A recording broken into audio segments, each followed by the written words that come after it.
then I don't think it should happen. That's what we're being really open about. But if you're not no allowing decision. Public consultation, then you're not allowing us the narrative. And that's why I've spent 2 months fighting on this. And I've been really clear. It's going to go to Cabinet in October, and I think I was really clear in saying the that Cabinet asked us no questions when we second. sent deputations I wasn't on Cabinet then. No, I know you weren't. It's my 30th birthday. I think there has to be some level of engagement with the public before a Cabinet makes a decision. I think that has to happen. So then I think I was going to go to this gentleman here. Yeah, Peter Walton. I've been using the library since 1950. 5 minutes. Love it. Of course, we all love it. And that lady really summed it up. There seems to be a simple solution which hasn't yet been expressed, especially by the councillor, who seems to have jumped into the Jackson's Lane camp and saying, yeah, it's a great idea, let's examine it. But there's a much there's a much simpler answer. Jackson's Lane is great, as we all know. We love it, and the library is great, we love that. There's a terrific list, if you include books, of what we want for the future. You'll never live this down. Yes. I'll send you the gun. There's a simple solution to this situation. It's collaboration. If there are events that you want to hold which won't fit into the library, then Jackson's Lane is there. Let us hold hands with them. Let us work together. Use their space. If they've got small-scale events which will fit into the library, put it in the library. We increase the footfall, which you seem to be so worried about. In both institutions, we have collaboration. We have a happy community. But at the moment, you're letting Jackson's Lane's dog's tail wag. Yeah. Our So Thank you. I will challenge that.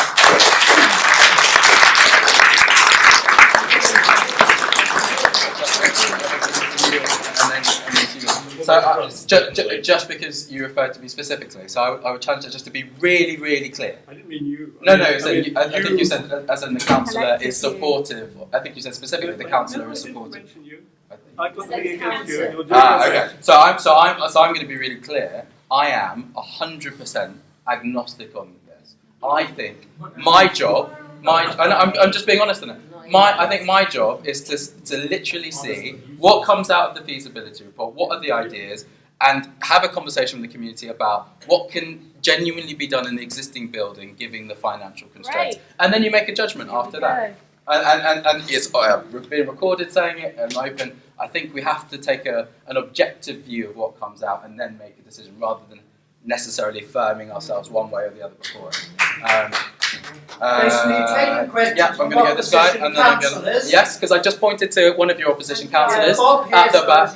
I've had my hand up for quite some time. And so has Liz, and I've just pointed to Liz, as Liz would say, to say she's the next question. So rather than trying to make a political point, I'm going to let this gentleman speak first, and then I'll allow Liz to speak. I'll try and be brief, and I'd really like to hear the view of the woman in the front row as well. But given that on the right after the deputations to the council on June 20th, Claire Cober came out with that should the relocation of the library prove to be infeasible, that she would see that Jackson's Lane would get £1 million in matched funding anyway. And Jackson's Lane said that was the first that they'd heard of it. It was news to them as well. So that being the case, why was this not offered previously, specifically perhaps when I believe in December 2016 and early 2017 when Jackson's Lane actually asked for that, and that was for within the remit of no mention of the library at all. Yeah, I'll take Liz's question. I think I know the answer to that question, so I'll respond to that. Liz, do you want to? Hello, my name is Liz Morris. I'm one of the Highgate councillors.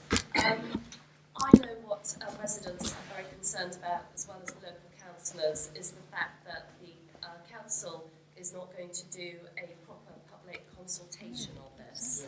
And I think what we don't understand is why there was a consultation in Muswell Hill when for moving the library out of its current building to a new building, and the council conducted a full public consultation, and why there isn't going to be a full public consultation for the moving this current library into Jackson's Lane.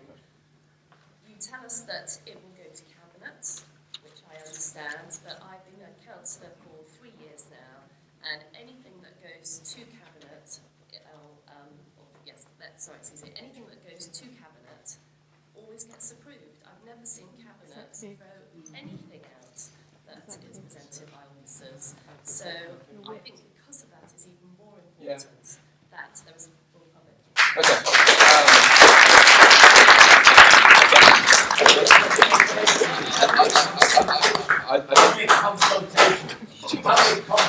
I'm not sure people are going to back in that. I think I can respond to those very briefly. So when it comes to cabinet, there are a variety of things that do go to cabinet before it comes to the public meeting, where officers make suggestions, which we, as a political group, say we don't think we should do. So I think if it was to get to the point of the meeting where it was publicly in cabinet, at that point we would have essentially, in principle, as a collective thought, this is something that we want to pursue, and then would make the decision on the night. But it's whether it even gets to cabinet in October in the first place, is what I'm saying, where we would then have had the conversation beforehand. In terms of your questions around Jackson's Lane and the commitment to it, I think, so I wasn't at the meeting on June the 20th. I think what the leader wanted to make really clear at that meeting is that the decision that we were taking was about supporting Jackson's Lane with the bid. Yeah. And so, if you can make it clear, previously. One second. And so in providing that support, we wanted to, I think, link what they were offering in terms of Highgate Library to make that offer, but that in principle we want to be supportive. We have had conversations with Jackson's Lane in the past about whether we could provide that funding support, and we've said no, principally because in terms of our capital budget, there's a difference between revenue and capital budget, without getting too technical about it, but on the capital budget side of things, we had commitments to our capital budget, which meant we didn't believe that we had the financial capability to make that type of commitment. Whereas now, because of some of the reprofiling of some of the things that we're planning to spend on, we think that we can make that financial commitment, which is why she said that at the meeting. So where we are now is different to where we were last year.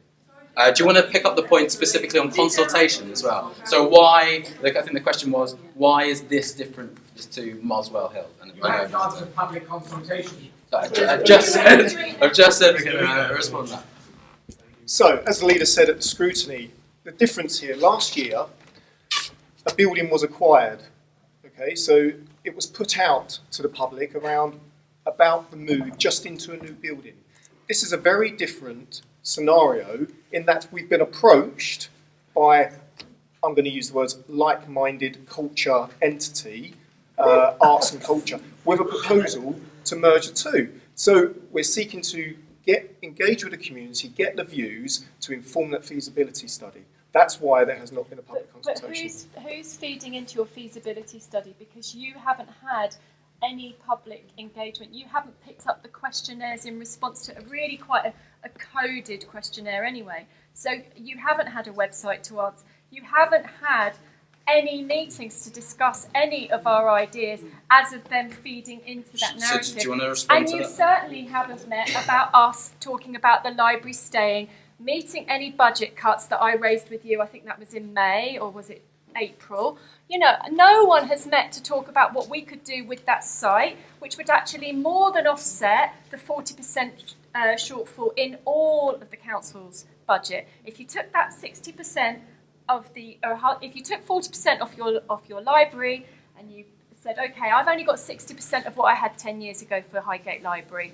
How am I going to make this work? You know, because you've all been in our emails, that we've got solutions. No one's asked to meet us about those solutions. I've had architects looking into them. I've sent emails about capital growth, looking at the garden and how to support you financially, as is happening with Queenswood's community gardens.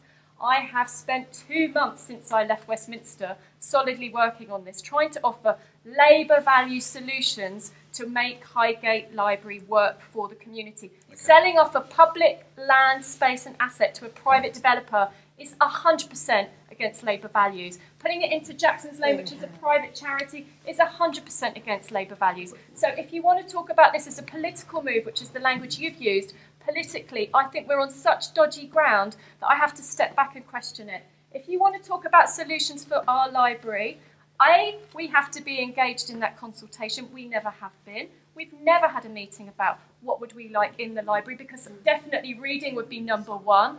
My husband's involved in the Cape Club. It's already happening. We had a fair. We raised enough money to buy you a new computer. That was rejected, and what was brought up was the Wi-Fi in the library is running slow. So you want to have all this immersive stuff with budget Wi-Fi, it doesn't add up. Right. So let us fix your funding, let us fix your building, let us give you solutions, but at least let us have that. So I'm not shouting at a meeting at 9 o'clock. So there's some.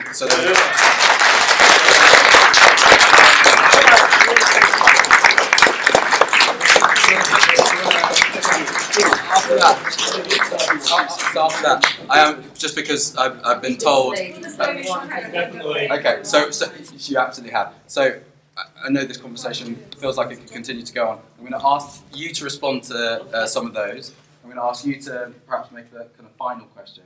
And after that, I'm sorry, but I'm going to have to close the meeting because we have been told that we have to leave at this time. If you have any additional questions or comments, please do email. It can be me or officers, and we'll make sure. But can we go for you? Can we have the response to that point first? Councillor Hare has a question, I believe. Yeah, it's not about. So no. I wanted to correct something that was said. Okay. So with respect, it's not about just whether we want to stay. There are also staff. There are staff in Highgate. There are staff in Highgate Wood who do need to close up. So I'm going to ask you,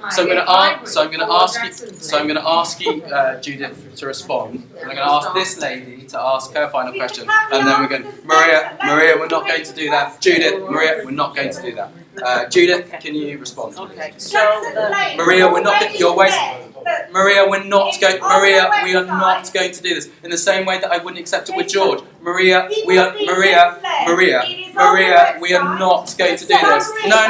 With respect, because and I really don't want to, but she's being disrespectful in the way that she's behaving as well. Okay, Judith, I'm going to ask you to respond to what was just said, and I'm going to ask you to, and any of us can respond to that final question. I'm not taking that question. Let's go. Okay, right. So the questionnaires, I believe, have been picked up by Jackson's Lane. The questionnaires are not our questionnaires to run. So I understand that they've been picked up. Okay, so they haven't fed into the brief for the drawings that have gone on. So I can't speak. I can't speak for Jackson's Lane. Redundant. I can't speak for Jackson's Lane. I'm just telling you what I understand the situation to be. Okay, so that's the answer to the first question. Right. Second answer is I wasn't aware. I know that you said you'd raised some money at that very successful session. I had not turned down an offer of money. So we were told not to buy a computer. I did build it to Jason that there's an issue with the computer and there's an issue with the Wi-Fi. Yes, Okay. You've got an email, Jason. Okay.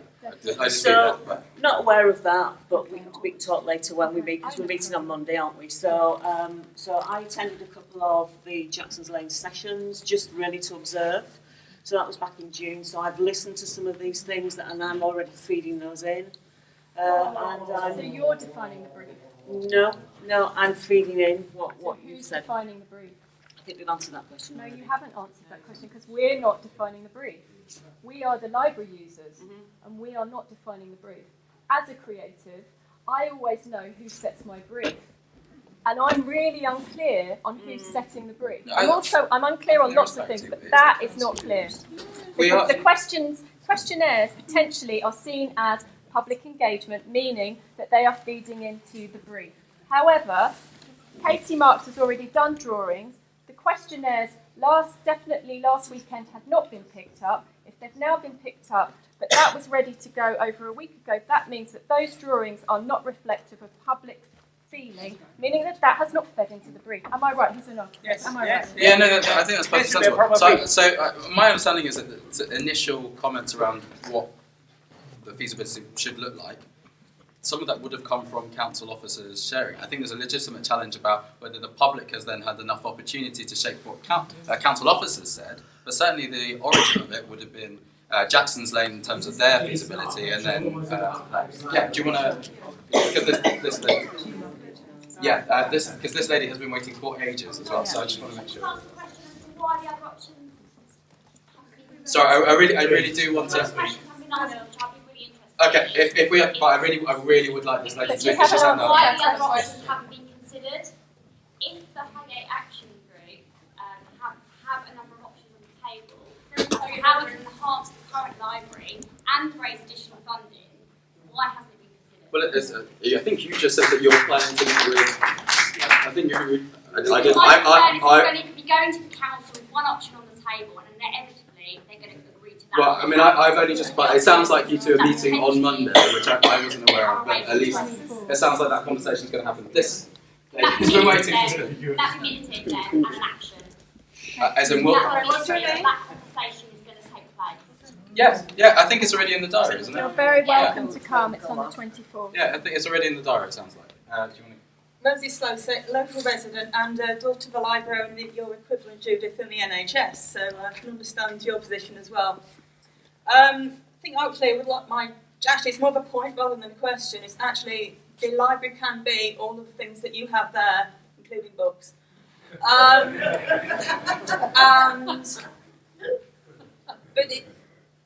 really what it's about is basically it's about money. It's always about money, and it's not necessarily saying that the council is trying to do a thing or anything like that. But basically, you need money to run it.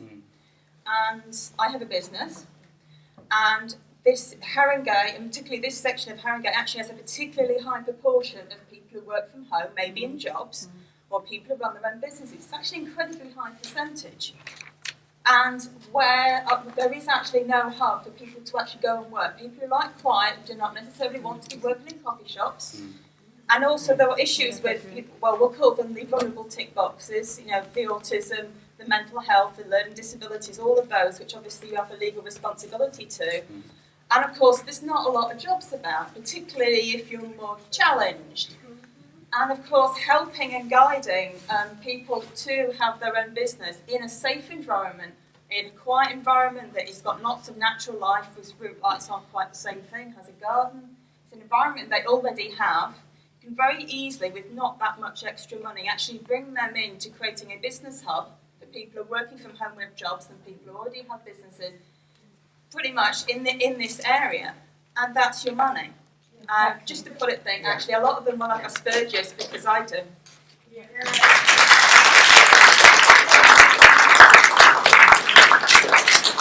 So that's a really interesting idea, and it sounds like that could be one that's explored further on Monday. To your point about it not just being about the feasibility report, but also so that's absolutely fair.